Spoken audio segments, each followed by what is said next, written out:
What a freaking long day it's been. What a freaking long day. But we're back. We're back. Woo, woo, woo. What a day. What a day, what a day, what a day. It has been a day of achievement though, and a day of hard work, so it's not a day wasted. By any means, it's not a day wasted. But we are back at long last. We are back at long last. And I'll tell you what, we're not far off of a certain goal that I'm eager for us to get to. I'm eager to see us achieve it, cross that mark, that milestone. And it is a milestone, it's a significant milestone for a lot of new starts, up and coming channels, 100%. We are 11 subscribers as it stands, 11 subscribers away from 100. So let's try and boost these numbers up as as quickly as we can. Obviously, it's probably not going to take. Uh, it's probably not going to happen in this stream, but we never know. Maybe it does. Maybe I'm tripping. Maybe, yeah. Who knows? Maybe I'll just go viral today. Maybe I'll just go viral today. Maybe I'll get like 100 people in here. I mean, I've had at one point 400 people on a Twitch stream. So what's to say it don't happen on over here? So we'll have to see. We'll have to see. But make sure to help the channel out. Help the channel out. Show the world your gratuity in subscribing and liking the content as it comes out, people. Big ups to everybody that has subscribed, that has been liking, and has been tuning in. I love each and every single one of you. Freaking beautiful people. And let's not waste any more time. Let's dive into the conversation. Let's dive into combos. And the combos, what is going on? So basically, title of the stream, Ivan Toney on HAGS radar. This is the name that has been mentioned. It's a name that has been plastered on many of people's lips as to the ideal striker signing for Erik ten Hag. But there's a catch. There's a catch. I mean, it's kind of an understandable catch, but it's a catch nonetheless. As we know, Ivan Toney is banned from football until around January time. Therefore, this becomes a January target. Now, January targets, the forbidden language of Manchester United Football Club. January. How dare thee speak about woeful month of January. It's an evil month, and no money shall be spent, not a penny in sight. Cheers. Not a penny shall be spent under any circumstances in January. If we do, then matter itself will cease to exist, or the earth will start collapsing in on itself and form a gargantuan supermassive black hole. Yeah. Unfortunately, that's just the sour truths of Manchester United. But then again, who knows? Maybe I'm talking a load of balls. Maybe I'm talking absolute rubbish. Maybe I am talking absolute rubbish. Maybe what happens is the second the transfer window shuts, and do you know what? I had a sneaky feeling about this before the transfer window even opened, that the Glazers wouldn't try to sell this club until after the window. Now, I thought of it more of like a sinister side of things. Like I just assumed a more sinister approach from Glazeronomics, that they would hold onto the club, bleed us dry, oversee the most horrendous transfer window, and then run off with the billions and disappear stateside again. I mean, it's nothing stopping them from doing that. And with how long this process has been dragging on for, I know a lot of people are telling us all sorts of stories saying, oh, well, the takeover is not happening, oh, the takeover is happening, oh, this is not happening, well, I don't know if this is happening. It's like no one actually knows. So it's like I've sort of lost any and all interest in any stories because something comes out in the media, then we get the opposite. We get the contradictive reports that say no, no, no, don't talk about no takeovers. It's not happening. Don't speak about big transactions here. How dare you speak about money here? Speak about club ownership here? How dare you? But that's just the nature of the beast and what has been going on with all of this annoying, and it is annoying. The whole takeover saga stuff, right? Is seriously annoying, and it's got to a point where everyone, absolutely everyone, is now sick and tired of it. I'm pretty sure rival fans are probably sick and tired of it as well because it's not guaranteed. It's not decided. They're hoping it's a case that the Glazers stay. Rivals want Glazers to stay, but it's not confirmed. So they're getting frustrated that their favourable outcome to this saga isn't happening either. So everyone's pissed off with the Glazers, rival fans, United fans, United club staff. Because if you've been watching what's going on Twitter timelines, apparently, now I don't know if this is actually confirmed truth, but it's spread like a wildfire that even MUFC staff have been handing out the 1958 protest flyers about the Nottingham Forest game, about sitting in after the game for 60 minutes and just not leaving for 60 minutes, for a whole ass hour, just not moving. Um, I mean, I'll tell you what, it would be quite significant if literally the whole stadium just stays full whilst everybody, like the players leave, coaches leave, everything leaves except the fans. They just sit there for a whole hour chanting anti-Glazer stuff. The cameras would not be able to censor it. They wouldn't. There'd be so much coverage of it if it were to actually happen, if it were to be successful. And by the looks of it, even the club are starting to sort of get on board this train of right. Let's start, you know, let's start production on this Glazer rap propaganda, because let's be honest, it is probably going to start stirring into causing club troubles. It's going to start causing club troubles. Stephanie Griffith, good to see you. Hope you're doing well. Hope your Tuesday has been a Tuesday to remember. Most likely isn't, because let's be honest, most weekdays are never really memorable unless something crazy and amazing has happened. Maybe you won the lottery today. I don't know. But big ups to you. Thank you very much for tuning in. It's always good to see you. Always lovely to see the regulars dropping by.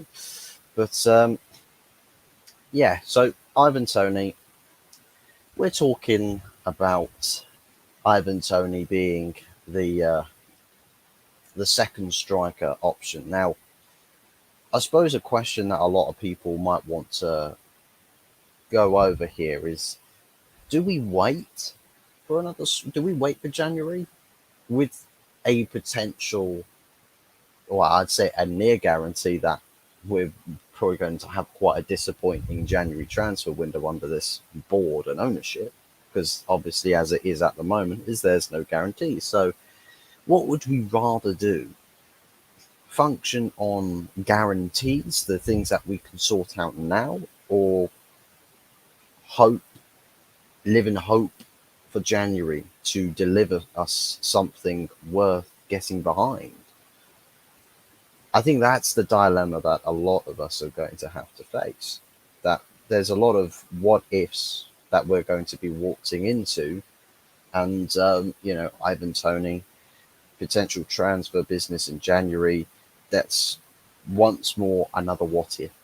It's what if. What if we do go sign him? What if we don't? What's to say that Arsenal don't just open, let's say January 1st, bid lands on the table from Arsenal for Ivan Toney? What's stopping that? I mean, Ivan Toney's he's a diehard Liverpool fan. But he loves watching Arsenal. Maybe, could be. Um, to be honest, I actually really like Ivan Toney. I do. I really, really like him. He offers a very balanced striker. Um, a very balanced striker role in the team. He's great all round. Fantastic link up play, hold up plays good. Quite clinical. Um, got some good strength to him. It's all sorts that the guy's really good at, and just needs to have a good team to service those specialties, those top level qualities. And Bob's your uncle. You got yourself one heck of a striker. Um, Stephanie says here, depends what happens with Martial, but I'd get Tony signed up now before January rush for his services. Um, I think a lot. I don't actually know what clubs will want to do with Ivan Toney. I'm not too sure what clubs will want to do, because I know a lot of people that would say, "Oh, look, I really want Ivan Toney playing at this club," but then nobody. Yeah, there might be a lot of people that say, "I really want." Well, club boards would probably say, "Well, we like Ivan Toney, we'd like him at our club, but with the situation, we don't want to do something now. We'd rather wait until he gets closer to his return." Now, I think with Ivan Toney, if he's training throughout the whole time, throughout the whole period that he's essentially banned, um, that I think it would suit him a lot better. It'll do him a lot of good, especially if he does come back into things and not do a Mason Greenwood where he basically just stopped playing football for a long, long time. I think if he just continues training, um, January will probably come round in no time, and who knows, he probably will end up returning to football at a bigger club than Brentford. I mean, no disrespect to Brentford, but let's be honest, probably one of the smallest clubs in London. Just facts, unfortunately, facts. Um, Tony can take a good free kick as well. Yeah, good with penalties too. Good with penalties too. I can't forget that. There's a lot of things that Tony can do on a pitch at a good level. There is loads of things. Um, I just don't think he's world class in any of them, which is probably the one reason as to why he hasn't garnered a lot more traction from professional mentors or his professional peers. Because the guy, what he can offer is seriously, seriously good, but no like world class elements to it. But sometimes you just don't need to have world class. You just need to have someone that's very good at what they do. Rajak, good to see you, mate. It says here, no Tony. Don't want that betting addict. There you go. Big ups, Fuzz. Big ups to you too, Rajak. Good to see you. Believe that Tony is Brentford level and won't fit Ten Hag system. I think it's one of those things that we've only really seen him in the Brentford team, right? We've only really seen him in Brentford, and let's be real, he's not surrounded by superstars. He's not surrounded by better quality players, and he plays in somewhat of an okay system. Um, that really relies on him getting key goals, not carrying the team as such, but getting key goals in key moments. And sometimes in the Premier League, that's kind of an element that you want to have in a player, because it's like you go through some tough games, some easy games. Bottom line is you want someone that's up for it, that's ready, he's there when it's time to take the big opportunities, that he can take them. And I believe Ivan Toney has got that in him. Henceforth, with a better team surrounding him, he goes up another level as well. Um, Tony in January will give someone a mid-season boost to the strike force 100%. Could be wrong about this in my opinion, and your opinion is absolutely welcome. Does not matter whether people agree with it or disagree with it. The right to voicing it is a beautiful thing, and the chats, the comment section is your canvas, so you are the artists. Go and paint it, with whatever opinions you may have. You will not be silenced here. There is no matrix. There is no matrix here. I haven't quite got the glasses. They're not quite the shaded ones like what's his face has in the Matrix, but no Matrix around here, buddy. So you're safe. All is good. All is good over here. All is good over here. I hope everybody else is doing well this evening. Wonder if we're going to get anybody hopping on. I've laid out an open invitation to a fair few other folks as to whether they would like to jump on or not. So maybe we'll get someone in. Maybe we won't. Don't know. Don't know how it's all going to go. Tony has that swagger and self-confidence. Won't freeze, in my opinion, and that's what I was saying about key moments in big games. Ivan Toney, has he got that aura about him, that the big moments in a big game come around and he's there and he delivers in those big moments. I think Ivan Toney's got the makings to being the big moments, big time striker, but he's not quite got the team to really go up yet another level. But that's the thing.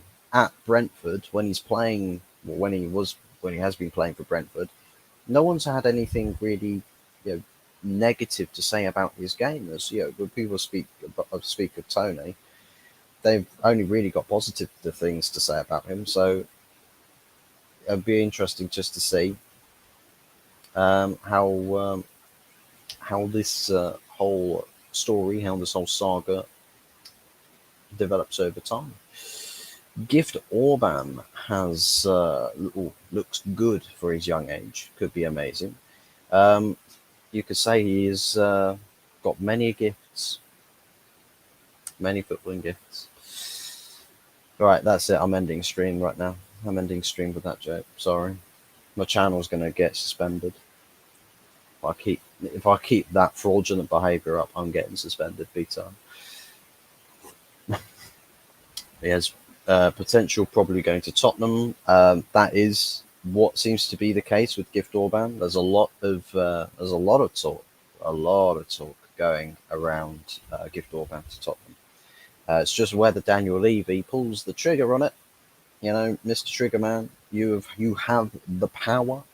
Go and exert your power. Flex your financial muscle.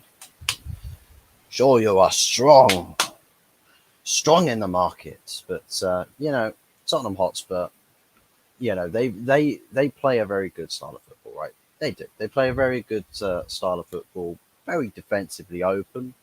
But I think maybe another forward signing, their attack is sound. I think the way that they'll approach games and break teams down is going to be something to behold. Obviously, it's going to be quite entertaining to see just how open Tottenham's defense is. Obviously, it's like I said, with the in the run-ups to the Tottenham game, we've got absolutely nothing to offer in attack. So it does not matter how open Tottenham's defense is. They could play with one centre back and we'd still not score. Yeah, so we've got a lot of things to turn around real quick, because it does not matter how we play. If we're not putting the ball in the back of the net, everything is completely and utterly insignificant. So let's turn our fortunes around now, Man United. Let's do that now. Let's not wait. Let's do it now. Whether Rasmus Højlund comes in and starts with a very clinical edge to him, I don't know. I'm not holding out. I'm not going to hold out for no hero on this one. I'm not going to wait around to see him start scoring on a pitch like goal after goal after goal after goal. I'm not going to hold my breath on that. I think it's just one of those things that it's probably going to take him a bit of time to get properly up to speed. But he's coming back from an injury, and he's waltzing into a brand new league. It's a lot there's a lot riding on him. And I think the way that we've somewhat, as a fan base, sort of turned our focus and attention to him, there's a lot of pressure, a mad amount of pressure. Um, so I don't know how Rasmus Højlund is going to manage when he starts getting into the swing of things. That's when he gets into the swing of things. Um, but do you know what? The situation. I mean, Mason Mount, for example, has picked up a knock apparently. Uh, word has it, picked it up during the Tottenham game. Um, so essentially, he's ruled out for the Nottingham Forest game, and I'm looking at that and I'm thinking, so we'll probably have a better midfield performance. Of course, it's at home, it's at Old Trafford, but we should have a better midfield showing, right? We should, because Mason Mount is someone who's not very good with covering defensive positions, like taking up defensive positions, tracking runners, doing all the work off the ball. But then his positioning on the attack, his decision making's not great, his execution's not great, and he's hampering the other guy that's meant to be playing in that area, in that space. Bruno Fernandes is going to look like an absolute twat, right? In every aspect. Like, you want goals and assists from Bruno Fernandes, right? You want that. You want it. You can't have it. Why? Because Mason Mount's there and he's standing on Bruno Fernandes' toes. He's standing there and he's not moving. He's made out of stone. He's a statue, man. Good luck shrugging that weight off, right? Good luck shrugging that sort of weight off of you. Mason Mount hampers Bruno Fernandes. It's just a matter of fact. It's just a matter of fact. It is what it is. What we need is someone that sits deeper with Casemiro because we get better control. We get better control. Casemiro's not isolated. We have more structure. The spine's stronger. We soak up more pressure. The counter attack has less options to passing through the midfield. And we've got an option. We could have an option that's actually good with their outlets on passing. Amrabat has got the range of passing. He's got the range. He's got it all. What he hasn't got is end product in the final third, and that's it. That's it. He's good in every other department, so it's a no-brainer. But now we're hearing Fiorentina are getting pissed off. We're hearing maybe give it 48 to 72 hours potentially before Sofyan Amrabat stays at Fiorentina, and this board cannot be bothered. To be honest, I don't know about you. Something really just tells me that this board don't want to sign Sofyan Amrabat. Something really does tell me that this board don't want him. That makes absolutely no sense to me, because Ten Hag has told you he wants the player. He's told you what he wants, what sort of a player he wants in that team, right? He's told you numerous times, and yet still you've not gone to do the easy deal. This deal is the easiest deal of the whole summer, and we are not doing it. And the worst thing is that we're doing to Sofyan Amrabat what we did to David De Gea. Now, a lot of people say, oh, David De Gea was really poorly treated. Well, how do you think Sofyan feels? How do you think Amrabat feels, guys? He's not feeling too good about the situation because he's waiting for a transfer move from a club. Well, he wants the transfer move to a club that needs him. The manager, playing staff, whoever it is, wants him, but the people who don't actually know anything about football don't want him. So, yeah, let's try and dig through all of that BS to find any reason as to why this board should not be signing a player like Sofyan Amrabat for what Ten Hag needs in his system. And on the basis that the way we've watched our team get completely stripped apart, I mean, come on, it's a no-brainer. It really is. It really is a no-brainer. It's just like if we had a whole chant in the stadium saying sign Sophie and Amrabat and Richard Arnold was sat there, he'd disappear from the stands and come back out with earmuffs on. It's just like that. That's how the board seems to be acting. It's honestly ridiculous. I'm not enjoying it. I'm not enjoying it whatsoever. Um, word has it as well, right? Word has it as well that tomorrow we are playing a friendly against Burnley behind closed doors. What does that insinuate?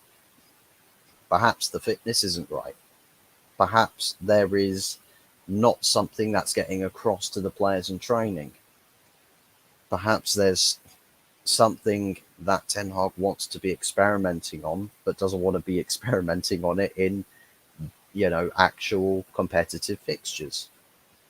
Maybe that's what it is. I don't know. But the fact is that our performances have not been good enough this season. We've not started the season at all. I just don't think we've started. We haven't really started. We've just been cruising along in neutral, but the slope is downhill. Unfortunately, we hit a massive pothole where it's completely flattened our front left tire. So now we're sort of cruising along with three tires now. It's just like it's not really filled many people with confidence to start. It's not filled really anybody with any confidence for this season. Obviously, Nottingham Forest should be a win, right? It should be. There's no excuses to lose that game or to not win it. There's no excuses. There is absolutely none whatsoever. No excuses. So, I don't want to see no apologist behaviour. I don't want to see nobody saying, oh, it's a free hit, guys. I don't want to see none of that. I don't want to see it. I don't want to see it. I want to see Manchester United go in, play Forest, and deservedly beat them. Deservedly beat them. That's what I want to see. Man United play a team and they win because they deserved to win. That's that's my bottom line, right? I don't want to see none of this. Oh, we rode our luck. We count our lucky stars another day. Um, I want to see us really actually start making an impact this season. Rajat says, will we get Gravenberch on loan or something? Hope we do. I'll tell you what, we might end up this summer transfer window just doing loan deals because nobody can give enough of a toss to actually sell anybody. And everybody that seems to be leaving or on the sell list is getting linked with loan deals, like Brandon Williams. Was it Ipswich? Was it Ipswich that Brandon Williams was linked with? Can't remember which club it was. Pretty sure it was a championship club, but Brandon Williams, Ipswich Town, yeah. So a loan move for Brandon Williams. That guy right there should be sold. But we're not selling him. We're not. Why? Someone should sit John Murto or Richard Arnold down and say, look, right here, right now, does Brandon Williams have a future at this club? Does he play a critical part in this team winning the biggest honours and winning the biggest trophies? Yes or no? No. Sell him. Get him gone. Sell him now. Right there and then, because we know he offers no contribution to this team. He does not offer the level, the quality of what we need to execute our plan, to execute what we endeavour, what we strive to do in our seasons. So what are we waiting for? Everything is pointing, all roads don't lead to Rome here. All roads lead to the exit door for Brandon Williams. Why is he not leaving on a sale? Just sell the player. Just sell him. It's not hard. It really, really isn't hard. Like selling a player is one of the easiest things. One of the easiest things for a board to do. It's not like, I mean, even with Harry Maguire, the only stumbling block really to deal with him is a fat payout. It's just a fat severance pay, you know? Just still do it. It's not like you're losing, like net loss on the actual sale of the player than himself. Like you're not losing. You still get money from selling Maguire. You still get money. We're pretending as though, well, if we sell Maguire, we will basically pay more money to Maguire than we would actually earn from the sale of the player, which is not true. You earn a whole heck of a lot more from the sale than you would paying off the player. Make it make sense. No gliding past Nottingham 1-0. Try to destroy them 3-0. Yes, deservedly beat them. Turn them over. Pipe them. Absolutely pipe them. I want to see by the end of that game that the club crest of Nottingham Forest features a broken tree. I want to see absolute, complete and utter deforestation. I want to see the fuck it. Set the pitch on fire. We'll play. We'll play on the Old Trafford pitch with flames everywhere. We'll have a flaming ball. No, scratch that. No footballs. Replace the football with a bowling ball. Yeah, everyone's got to play barefoot. I want this team to prove to me that they will play through pain and suffering for the sake of this shirt. You know, go do that. Bowling ball, flaming pitch, bare feet. You do it. You won't. You won't do it.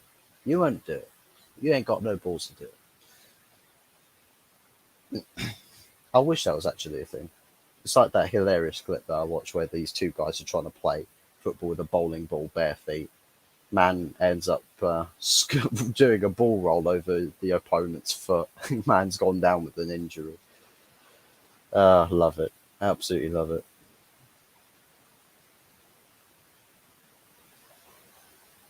Hmm. Question though.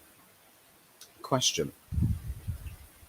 Man United's front three against Forest. Who do you go with? Who do United go with? I think regardless of what happens, whoever it plays, Rashford. Fuck off from starting him up top. Don't dare do it. Do not dare. Play him left wing. I don't want to see no striker Rashford. If you have to, if Anthony's not getting dropped, right, play Anthony on the right, Rashford on the left, stick Sancho up top if Højlund isn't fit. Stick Sancho up top. He's played there pre-season. You wanted to try something with that, so do something with it. Yeah? Comprende? Do something with it. United's going to end up in Yeti's cave, mate. We're already in a cave. We're trying to find our way out of this. We're trying to find our way out of a closet, right? A closet that is actually just rammed to the rafters with clothes from yester era or something. But big ups to you, Tony Ibarra. Great to see you. Great to see you. Big up, Fuzzy. Here for my Nestle Quick. Nestle Quick. It's not quite Nestle, but definitely growing up as a kid. Nestle. I was so desperate to try Nestle. What is it? Nesquik stuff. Um, I was so desperate as a kid to try that. I never got around to doing it. For God's sakes, don't know. Got to play Sancho, Rash, and Højlund.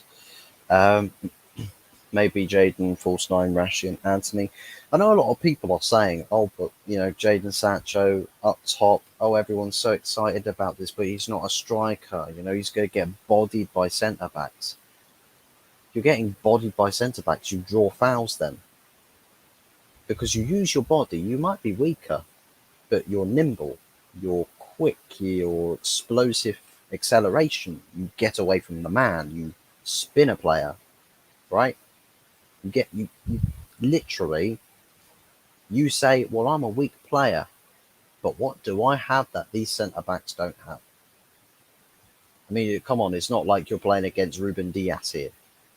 You're not going up against William Saliba or prime Sergio Ramos or anything like that. Probably Worrell is who you'll be playing against. Man could get sat on his arse by Jadon Sancho that many times that man would want to retire. He's got that in his locker. So there you go. Do it.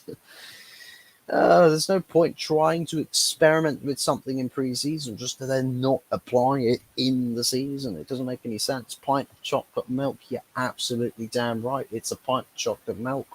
Cheers, guys. No beer drinking, no alcoholism on show in this house. None of that. And more importantly, it's good chocolate milk. None of that cheap shit from the refrigerated section, the bloody milkshake stuff, none of that. No, real stuff. Real stuff. It's not even actually dairy based. It's literally like the best chocolate milk I've ever tasted, and it's not anything dairy. It's literally plant based. Big ups to soya. Sponsor me. Sponsor me, Outbro. I will literally bathe myself in yogurt, in Outpro yogurt. I will do it, literally. Hot tub stream? Nah, fuck that. Blow up paddling pool stream, but instead of water, we are dealing in Outpro yogurts. And maybe just Outpro chocolate milk, right? Maybe I'll do that. Van Dyke. Maybe one-on-ones, kinda. I mean, Van Dyke's kind of been showing up a little bit in the latter years.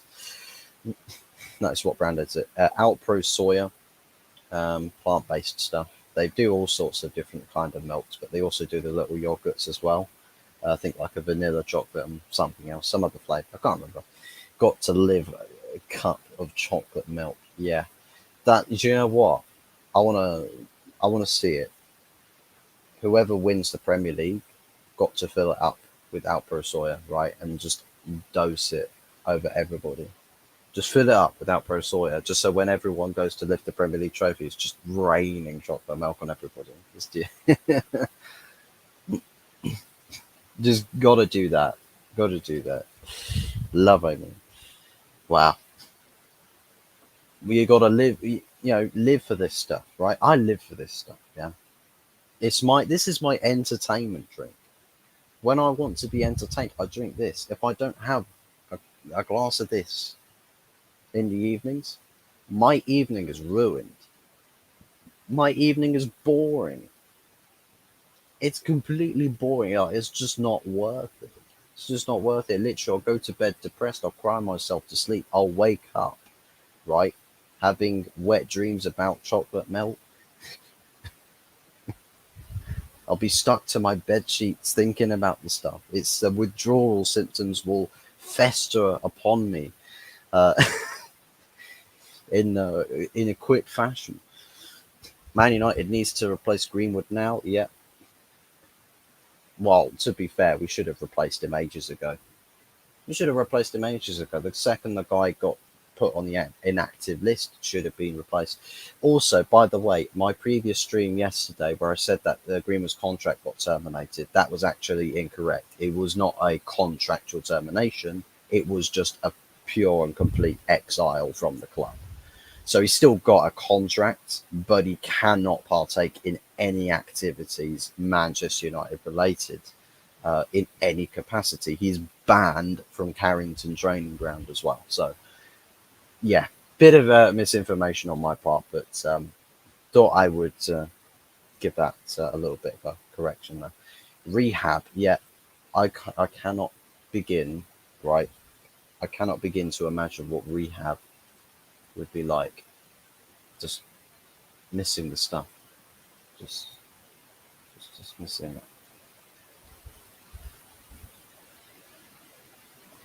Yeah, I just couldn't imagine it. You know, Arnold go, yeah, please sack this clown, sack this guy. I swear to God, right? He goes on camping trips. When he cannot be found, he goes on camping trips with Edward Ward and sleeps naked with him in the same sleeping bag. I swear to God, this guy is clapped. He's absolutely clapped. He cannot make big decisions. He cannot. He cannot make big decisions. He's got no spine. He's got no spine to him. Absolutely none whatsoever. I mean, I'll tell you what, Ed Woodward, right, would at least make big decisions, but Richard Arnold, right, is like the puppet. He's like a puppet. I mean, Ed Woodward, right, was an absolute arse clown. He was complete and utter arse clown from top to bottom, front to back, left to right, lean forwards, lean backwards. But no, seriously, right? Edward Ward was a complete and utter arse clown, but the guy would actually make big decisions, right? He'd make big decisions, albeit that most of them were completely and utterly, completely stupid, right? Stupid decisions, but he still made them. Richard Arnold don't really make decisions, right? He will decide on something and then backtrack it, and then he will backtrack it again. It's like he's like social media dependent, right? Whatever it is that social media says, he does what it says. So if someone starts a movement to say, Richard Arnold, go choose to do this instead, he'd probably go and do it. If everyone started tweeting, Richard Arnold, you know, yeah, we tell you to jump off a cliff, you do it, that he would actually go and jump off a cliff. I mean, the guy seems to be like that, but he essentially is like a sheep. He follows the pack. He does what everyone says by trend. Like, he doesn't own a decision. He just doesn't. It's like, and so you tell you what, that can only mean, you know, consequences for Manchester United Football Club in the long term. It can only mean consequential actions. Um, so yeah, not great, not great, not great. But but what would you guys say about this friendly with Burnley tomorrow? What would you say to that? What would you put that down to as the reason as to why that game's happening?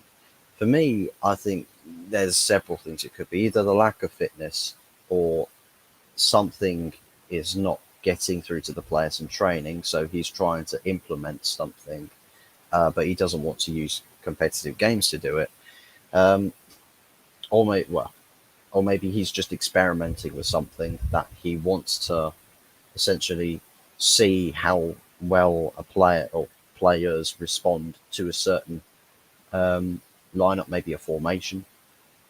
Because I mean, if Ten Hag rolls out a new formation on a competitive match day, it's like, I'm going to experiment with something. The guy's just going to get absolutely hounded out. So maybe he's opting to do that so he doesn't have to get that backlash, and he can actually see what, maybe if he wants to try something different.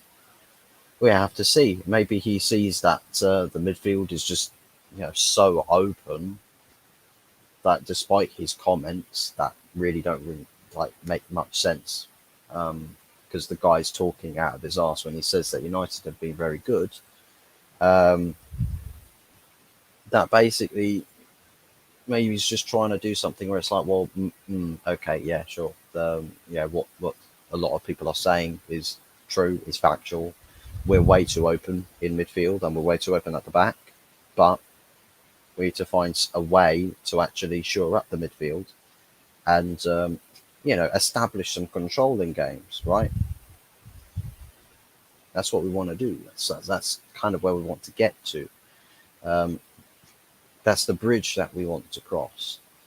Um, but it's just going to be the case of how we get there. How do we get there?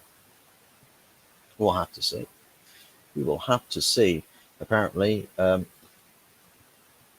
Manchester United have apparently won on penalties. The under 21s beat Stockport in the EFL Trophy.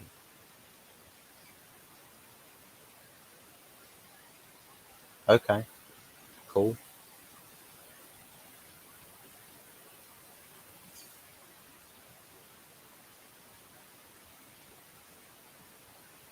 Don't really know the significance of that, to be honest. Um,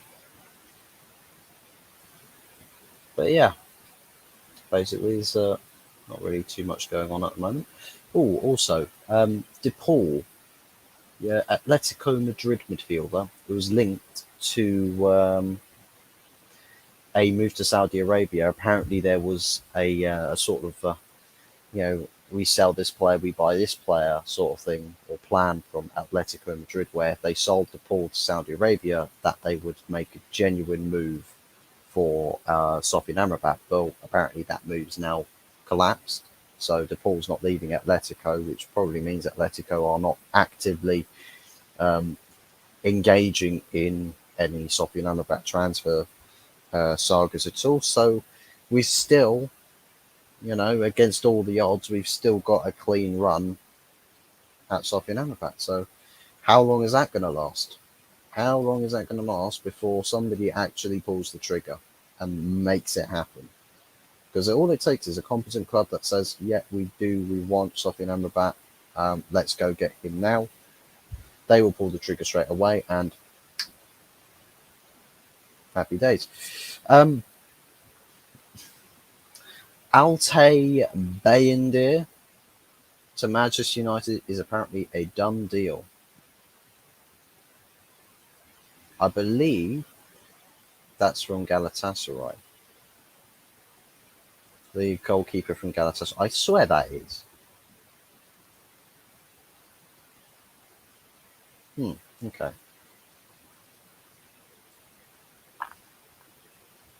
I'm seeing somebody talking about Erik Ten Hag here.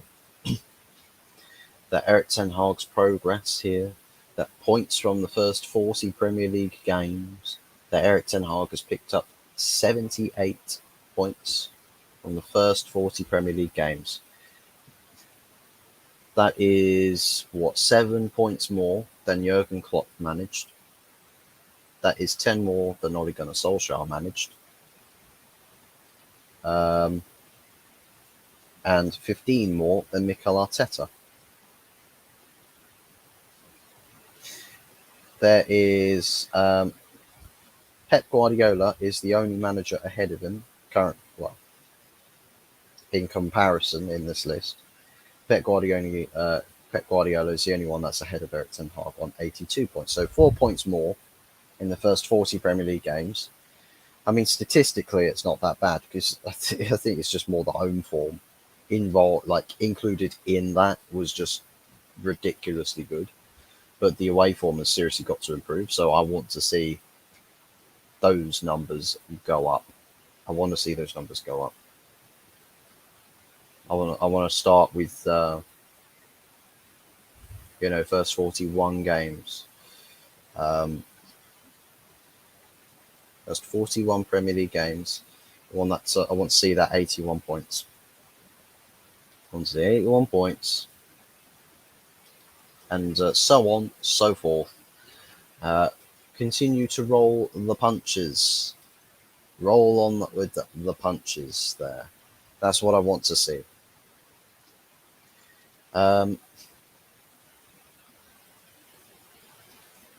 What's he talking about? Okay, he's saying that someone that I'm following on Twitter here saying that the Burnley friendly tomorrow is embarrassing. Probably does imply something embarrassing, perhaps, maybe. I don't know what the legitimacy of that is. We'll have to see. Um,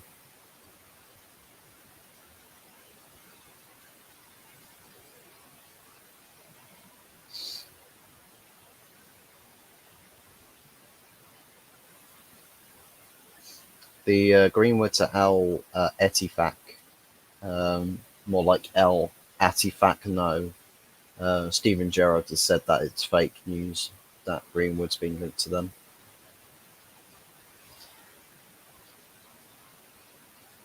Christian Eriksen is going to bring the balance back into midfield without being out. You just know it. Well, Eriksen hasn't got any legs, so the guy's essentially playing football in a wheelchair at this point. So as much as we can talk about your balance or control or all of this, Christian Eriksen very, very quickly lost the elements of control or supplying control in midfield. Um,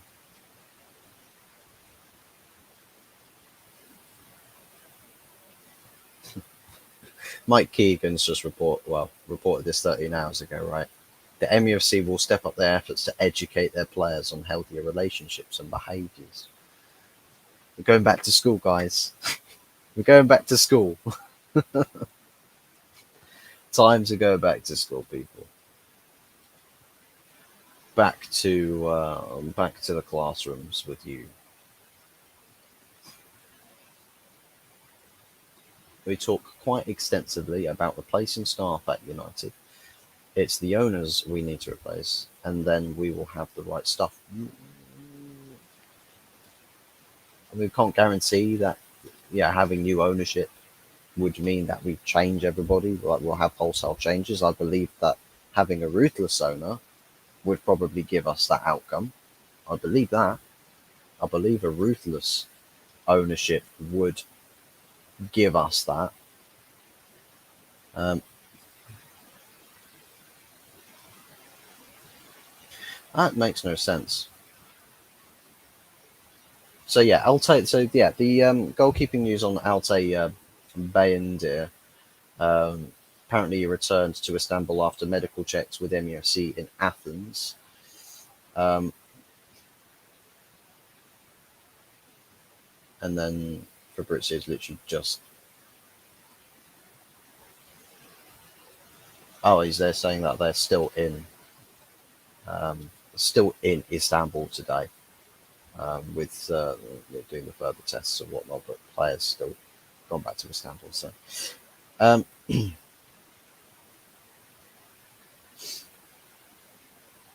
just seeing what else we've got here. Um, so yeah, basically, moral of the story. Go to summarizing this stream. Basically, the talk of the town is Ivan Toney. A lot of people will say, "Yeah, fantastic. Let's get him on January," because that's what the intention perhaps is going to be. Let's go get him in January. Or we go down the opposite route and say, well, don't want him. He's out of football for a long time, or he's got certain elements to his personality that perhaps won't fit the bill for Manchester United Football Club or Eric Ten Hag's system. Wherever we want to, stick the pin in. A lot of people will have different viewpoints on this, or justifications on this. Um,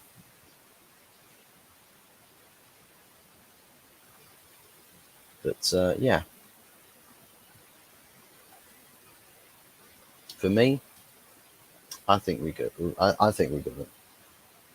I think we do it because there's a lot of fans that will sit there and will say, "Oh, I wish we got Ivan Toney."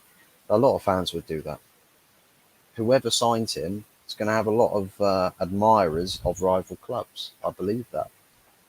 I truly believe that. And if he goes to Arsenal, I think he'll fit in there. If he went to Tottenham, he'll fit in there. Um, if he comes to United, I think, whether people say, look, he's not going to fit in the system, maybe he doesn't, but then again, I'm probably a little bit less concerned about systems for a striker. I'm more concerned about the striker's ability to execute the chances they get. That's what I'm more concerned about. That's where my initial feelings on having an Ivan Toney in the team. That's where they lie.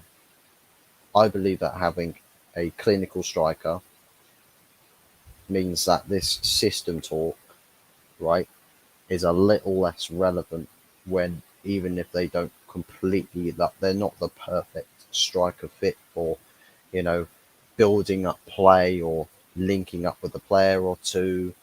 If the guy's in the right areas at the right time and he's just scoring goals regardless, I mean, no one can complain, can they? Realistically, nobody can complain about that. So for me, that's basically where we should draw the line with this. Um, so yeah, we'll have to see how things progresses, of course. Um, in terms of the rest of this summer transfer window, I want us to. You know what? I'll put it out here right now. Sophie and Amrabat, last signing of the summer transfer window. We will not sign anybody else after that. I don't see it.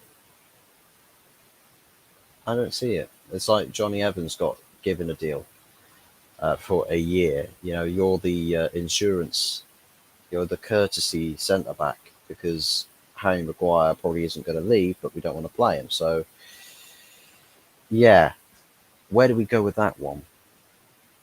Obviously, it's a bit of a joke that we have Johnny Evans still lingering around the club, that he's at all come back to the club. I think is a bit of a joke. Um, and the fact that he's going to present more of a likelihood to be involved for Manchester United than Harry Maguire is, does not bode well for the Maguire camp, that's for certain. But fans on the outside looking in see that and they're just like, what a banter club. And, I want us to be away from those days. I thought that we could start to build upon something. I thought we could start to get away from mediocrity and banter, like banter eras and stuff. With last season being the start of something, right? It wasn't going to be perfect. It was never going to be perfect. But just working on something and you know being able um, to actually build upon something and have an idea in mind, having some goals set and achieving those, working towards those.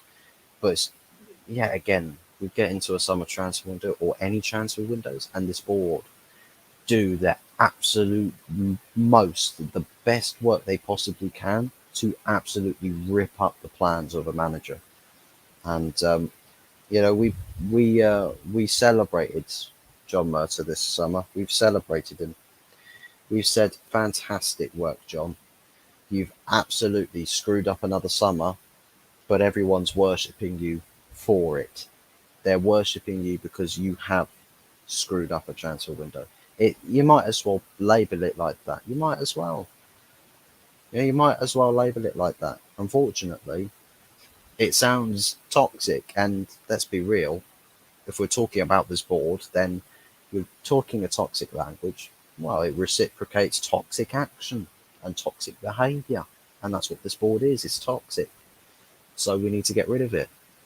Absolutely get rid of this board, but we can't get rid of a board that's enablers to the Glazers. So once the Glazers go, the board should be on out the door as well. I think pack your bags. The second that there's any breaking news in the slightest capacity, like even 0.01% of breaking news that either Qatar or someone competent buys this club, pack your bags. Just pack your bags, because you're bound to be kicked out. Very, very likely to be kicked out. Um, and you know what? It might just come as a thing that the fan base could have a massive opportunity, because even if we don't get the ownership that we ideally want, what does a good owner? What does a good owner? What does an owner that wants to be in the good camps want to do? listen to the fans. So if every fan, despite it not being the owner that everyone wants, if the fans openly say, right, yeah, if you want to be in our good books, get rid of that board and employ a board that actually gives a toss. Yeah, that can actually do their job and that are fully qualified to do it. Get the best in the world. No, nothing more, nothing less. The best in the world in those positions, go and do it. So we might have not the perfect ownership, we might not, but we could have a much, much more improved board. And look at Liverpool, FSG. Every Liverpool fan hates FSG, want FSG out. They still won Champions League, they won Premier League, they won FA Cup, they won Carabao Cup. They've done those things, right? Because they had a competent board. Built Klopp the title winning team. Built Klopp the Champions League winning team. Because it's a competent board. The ownership's not changed, but the board has. And now with a incompetent board, what's happened? Liverpool starting to fall behind. It's not rocket science. Seriously, like a shite board, right, cannot do anything, right? Hinder the club top to bottom. Shite ownership, you can compensate with a decent board. The problem is the Glazers, they want that shite board there. So we have to factually get rid. We have to get rid. We've got to get rid of the Glazers. And you know what? I'm kind of looking forward to Saturday. I'm kind of looking forward to seeing what this protest is going to be like, what it is that people are going to do, um, and just basically seeing where we go from there. You know, seeing if how many people will actually stay in the stadium for an hour, or whether everyone's just like, well, I've got this flyer, and I was like, yeah, I'm going to do it, and then they just get up and leave before the final whistle. I mean, I'll tell you what, there's probably going to be a lot of people that do that because they've got to beat the traffic, mate. Mate, one, it's Saturday, yeah. Screw you and beating the traffic, yeah. Screw beating the traffic.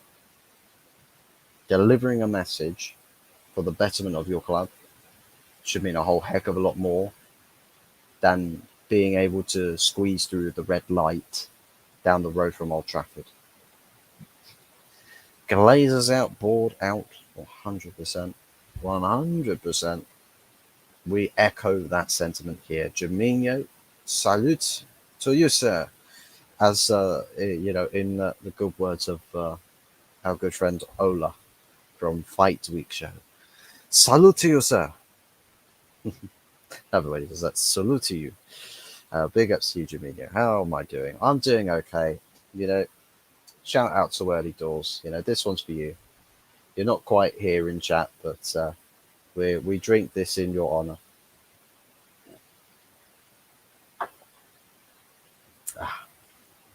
We're doing okay, though. We're doing okay. Um, Jaminho, would you sign Ivan Toney for Arsenal? Would you sign him? Would he be a good signing for Arsenal Football Club if you were to do that? Well, if you did it in January, would it be a really good January signing for Arsenal if you were to sign Ivan Toney? Quad's biggest sleepover needed at Old Trafford might work. Might work, just a thought. The biggest sleepover. Oh, I'll tell you what. What would be interesting is if where everyone's just like, oh, we'll sit in. What if they just open the gates at the bottom of the stairs and they just let fans onto the pitch? Like if fans start walking around the pitch and everything, right? They'll get their signs out. Like that would draw a lot of cameras and a lot of attention. I'm about to crack open a can in honor of Rangers losing their lead twice. Those see you next Tuesdays drew 2-2 with PSV. Mate, PSV Eindhoven are not a terrible team. They're okay. Obviously, if you're talking about, say, an Arsenal or a United playing PSV, you'd say, well, run the bastards over, run them over. But for every other team, of a lesser stature, you'd say that PSV are actually quite formidable opponents. So for Rangers to actually, draw with PSV is probably a fair result to them. But I mean, obviously, losing a lead twice is the context of that result occurring in that fashion is not good. There's you want to go take that back to the drawing board. Um, Ironic that I'm wearing an Ajax kit at the moment. Yeah, I was supporting PSV. What you should have done is you should have gone to the what is it? Were they was Rangers home or away? Do you mean? So you might as well have gone to if it was actually no, you won't want to go up there. You probably wish there would be a sinkhole that swallow you up if you try to go up to the Ibrox. Um, or you would make the sinkhole yourself and just swallow up the stadium. Um, Tell you what, if it was, uh, uh, I was about to say, look, if it was Rangers playing away, should have gone to PSV. I should have gone to Eindhoven. Should have gone to Eindhoven and gone and celebrated with the ultras. Go chant with the ultras and bloody wearing a PSV, an Ajax kit in Eindhoven. Imagine the absolute calamity that would be. I'd love a sinkhole up there. If you make some haggis, right, that has enough mass to it, you could probably create a man-made sinkhole. The world's heaviest haggis. I'm always an ultra for whoever's Rangers opponents are. That's what you should do. Just get some people to go up to the Ibrox for you and just start, you know, getting people to chuck haggis at you at Rangers fans. Have some Celtic stickers on them as well, just to really like rub it in that extra bit. Just Celtic stickers on the side of like a pouch of haggis, and just go stitch this.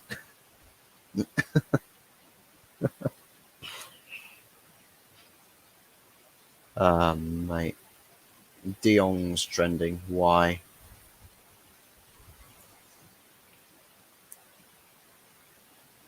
MVP apparently.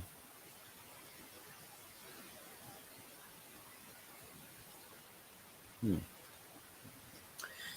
The effort in flying over to Rocks. I wouldn't pay for a ticket so that I ain't helping to pay their wages. Well, you never know, Jamino. You might come across a crop of people, right? You might come across a crop of people that want to liquidate Rangers just as much as you. Go talk to some Celtic fans. They'll help you do anything for free. If it means absolutely cocking up Rangers, they'll do it for free. They'll do it as they'll do it. They'll be indebted to you. Uh, like has been hit. Big ups to you, man. We're on 5 likes. 5 likes. We haven't actually gained any subs this stream. I am sad. We are no closer to 100 subs, people. We are 11. 11. We're still 11 subs away from the big 100. Let's try and get that as close as we can. I'd do anything to fold that club.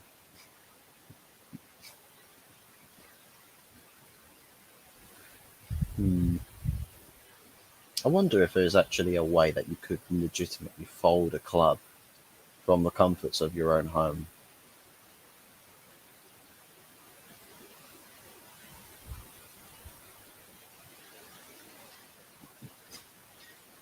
Who do you prefer between Celtic and Rangers? You can say Rangers if you want, but I honestly don't care. I prefer Aberdeen. Prefer Aberdeen. Couldn't give less of a shit about Celtic or Rangers. Fuck 'em. Aberdeen. No, better yet, Inverness. Let's go Inverness. Screw it. We're all in. Uh, let's go with Inverness. Fuck it. Might start a football manager safe to unfold them. Sell everybody. Sell all of their players.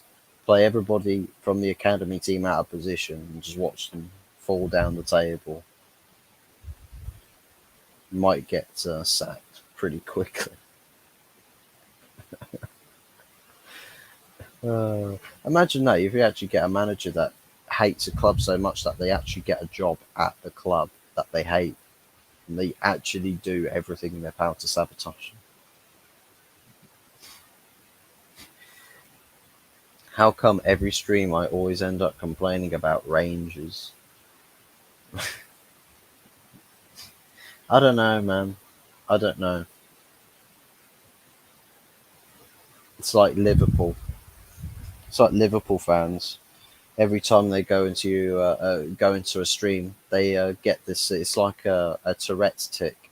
They quickly spam 7-0 in chat. It's a Tourette's tick that they have.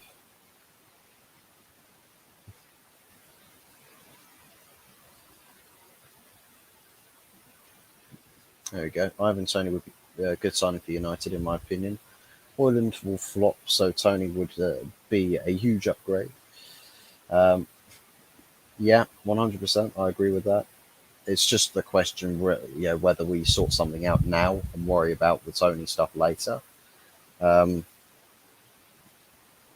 me, sign a loan player this summer and then add Toney on the permanent in January. Liverpool fans are so obsessed with United, it's mad. I know. They've got to celebrate their 7-up trophy.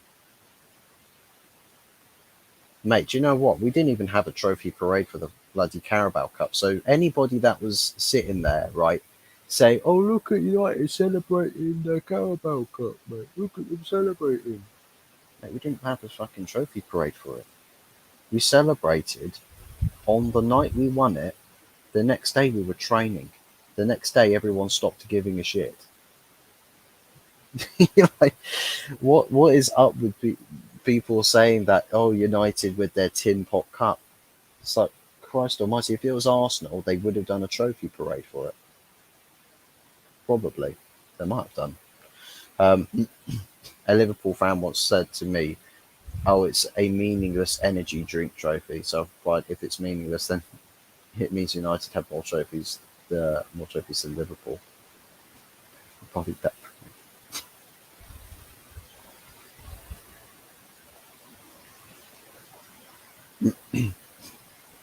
Well, I'll tell you what. When Liverpool won the Carabao Cup, it was that cup double that they did in that season where they played Chelsea. I think it was in both finals, and they both games. I think they lost on penalties as well. Liverpool won it that season, and they're just like, "Oh my God, look at us! Yeah, we won Carabao Cup." And it's like, fuck off! Don't care. I don't care. More trophies, all English clubs last season except City and West Ham. Yeah, I mean joint trophies with West Ham. I'll tell you what. At least with West Ham, they won a trophy that qualified them for a bigger competition. So for me, West Ham probably had the better achievement in the trophy. They had the better achievement because it actually led to something following that. For United, winning the Carabao Cup is just winning a trophy, and that's it. You don't get no qualifications because of it. You don't go up to another level or something. It's just cool. You win a trophy. Now what you gonna do? What you gonna do when they come for you? When Liverpool won the cup, it was a huge trophy, double standard, little. True, true that. Uh, the most depressing part is that most of the media go along with the Liverpool narrative. That's what enrages me the most. It's always the victims for me. Always the victims of absolutely everything. What I haven't done, right, is look at the Anfield Agenda reaction, or Craig Holden from the Anfield Agenda, yeah, bald Irish guy, and him screaming. I haven't seen. I know he screams. I know he's probably screamed at the TV, right? But when McAllister got given a straight red card, I want to see just the screaming and him going on about, oh, this is fucking rigged. It's absolutely rigged. Oh, the referees are against them. No, no, no. Chill. The referees aren't against you. The referees are just shit. That's it. They are just shit. Shit referees. We've had decisions robbed of us. Tottenham have had decisions robbed of them. Wolves have had decisions robbed of them. I mean, Man City maybe. I haven't really paid too much attention. But I think most clubs, I think every club this season has had something, an incident where they've been robbed by bad officiating already. Already, we're only 2 games in this season. Um, Everyone is mentioning the pen versus Chelsea and the McAllister red. No one is mentioning their soft pen versus Bournemouth. Ramirez handball, Tommy Asie's red. Liverpool always the victim, no one else. Yeah, that's what I said. That's what I said.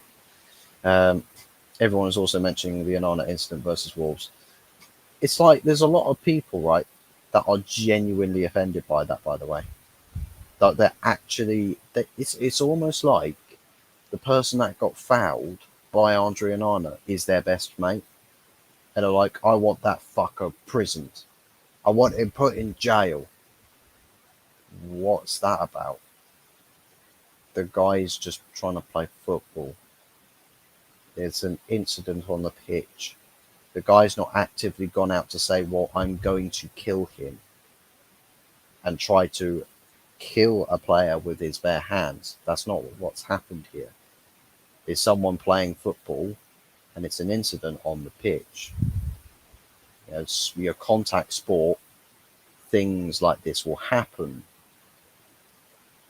Things like this will happen. But the way that people went on, I would have thought that's somebody who was a fan favourite to everyone got seriously harmed, uh, practically put on the deathbed or something, right? It makes no sense. If Allison did that, it wouldn't have been a big issue. If Allison did that, it would have been a talking point for one night and that's it. It would have been literally a talking point for one night. People say, oh, well, I think that was a penalty. And everyone, yeah, I thought that was a penalty too. Oh, well, we'll move on.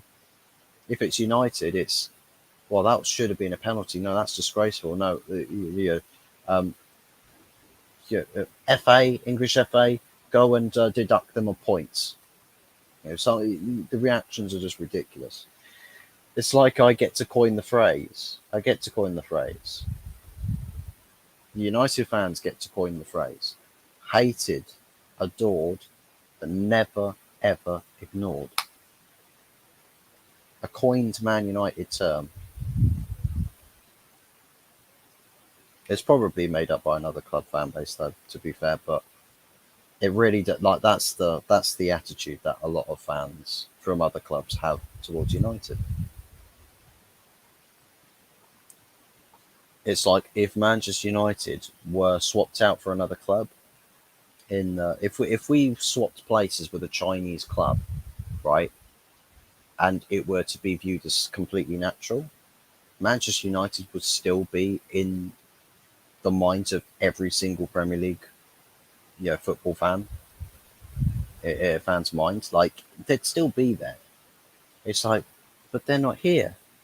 No, but it's still shit. It's still shit. Ha ha. United fans are still shit. I don't sit here and start doing a song and dance about Tottenham being shit, Liverpool being shit, Arsenal being shit, City being shit, Chelsea being shit. I don't do song and dance about this. I'm just like, bro, I just sit here and I just want what's best for my club, and that is it. I don't care about nothing else. It's because majority of these young fans who are TikTok merchants knew both City and Liverpool were the two best teams in the league. They didn't want to be called plastic, so they supported Liverpool. Um, well, I mean, it's politically correct um, Zoomers. Shall we call them politically correct Zoomers? Let's call them that. So the politically, correct Zoomers, right, will do whatever it is that the trendsetters say. They will do whatever the trendsetter says. Um, I know quite a few people who supported United and Arsenal and then decided to support Liverpool afterwards.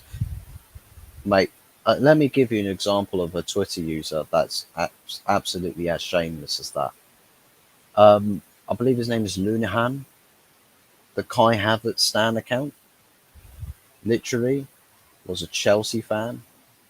Yeah, Kai Havertz moves to Arsenal, changes all of the chat, all of his Twitter account decor, and starts talking absolute shite to Chelsea. It was like, oh, you're a shit club, yeah, really shit club. Man, that's like Paul Mullen from Wrexham having a Stan account on Twitter, going to Real Madrid, right?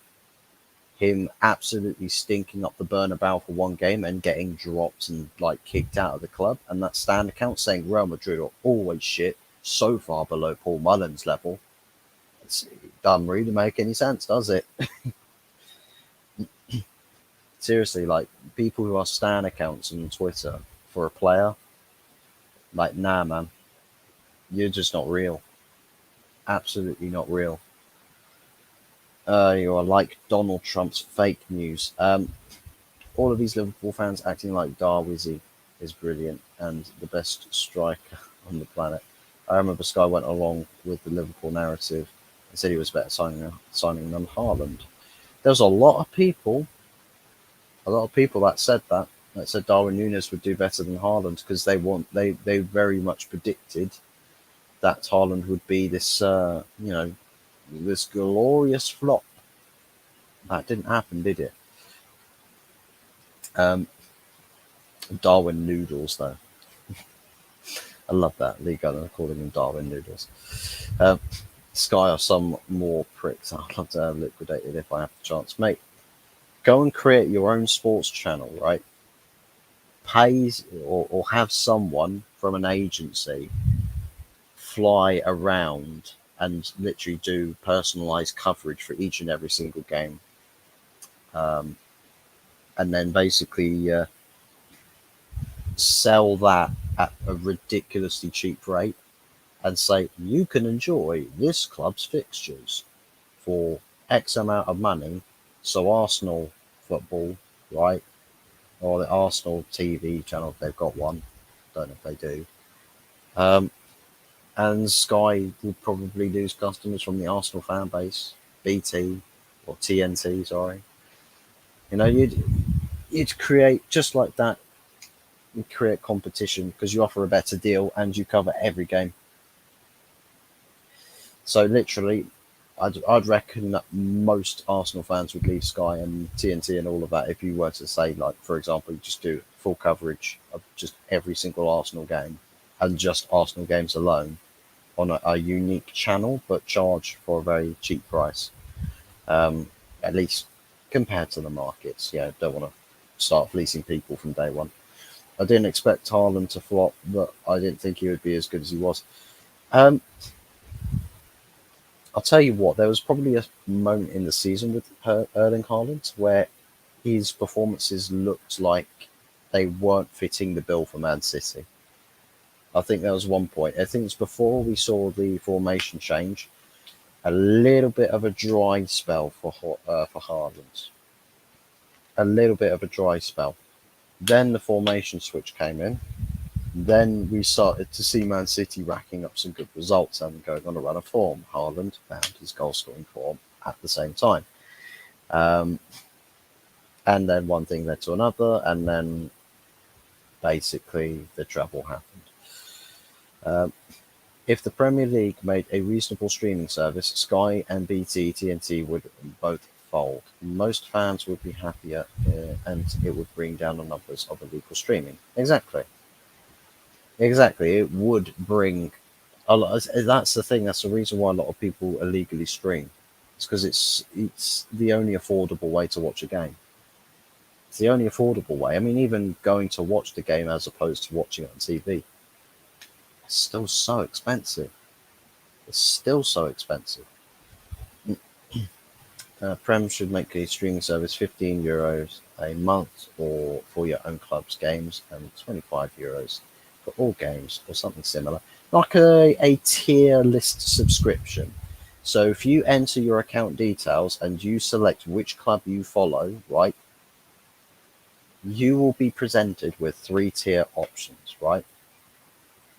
You can have tier 1, all the basics of all of your, just your club, right? All of the games available for your club. You don't watch anybody else. Tier 2, you watch all the Premier League games, right? Where you can watch all of your rivals. Tier 3, you get all of your games, Premier League rivals games, all other Premier League clubs, and all the competitions, right? All competitions, FA Cup, Carabao Cup, Champions League, Europa League, Conference League, all of them from every club. And all 3 tiers are priced less than the Sky, BT, TNT, whatever you name, whatever you call it.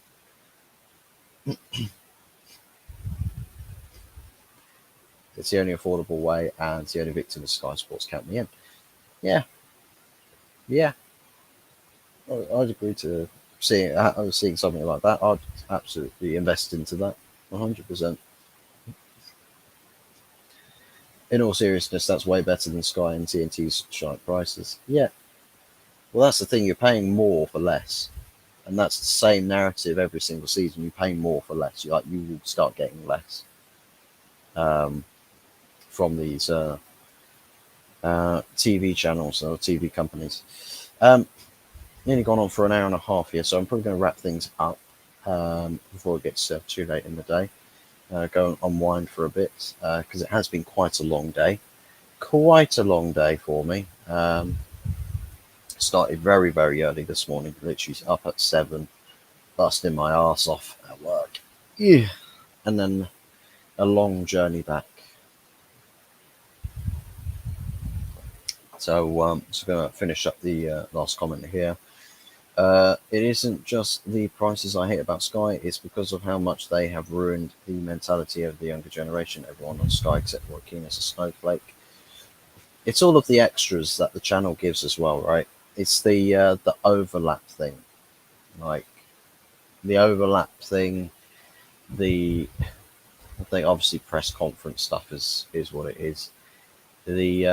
The people that they have on match reactions and all bits like that. It's yeah, I think the opinions have become a lot more watered down, and everyone's sort of on board with the same agendas now.